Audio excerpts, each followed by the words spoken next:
Hello အားလုံးပဲမင်္ဂလာပါဒီကတော့ကျွန်တော်ရောက်ကြည့်တာကတော့မြင့်ငယ်မျိုးပေါ့နော်ညမင်းပေါ့နော်ရောက်ရှိနေတာဖြစ်ပါတယ်ကျွန်တော်လက်ရှိနေတာကတော့ဒီမှာနေပါတယ်ဒီမှာနှစ်စလက်တန်းအမြဲတမ်းလို့ဖြစ်ပါတယ်လို့ဒီနေ့ပို့ပြီးတော့ဒီမုံကြီးကြော်တာပို့ပြီးတော့များပါတယ်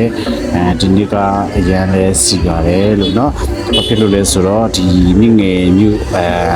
ဒီစက်ရာတွေကပဲအကုန်လုံးလာကြတာဖြစ်ပါတယ်ဒါမုံနေကြော်နေတာဖြစ်ပါတယ်မုံစီကြော်ပေါ့เนาะမုံနေဆိုအများကြီးကြော်ပါတယ်ကောက်ရင်းဆန်ဆိုရင်အများကြီးပေါ့เนาะ73ပိုင်းကြော်တယ်ပေါ့เนาะဒါပဲချိန်မှပြီးလဲဆိုရင်ညနေ3နာရီ2နာရီလောက်မှပြီးတယ်ပေါ့เนาะကြော်တာပေါ့เนาะမနေ့7နာရီနေစကြော်တယ်ဒါ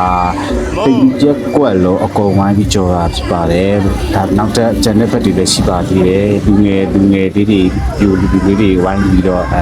ပေးမှတာဖြစ်ပါတယ်ပြီးတော့ဒီကြာသဟင်းတွေလည်းတိုက်တယ်ဒီထဲမှာညစီချင်းတွေဖွင့်ကုန်ညကကြတယ်ရှာကကြတယ်လို့เนาะဒါသူတို့ရဲ့ရိုးရာပွဲဖြစ်ပါတယ်လို့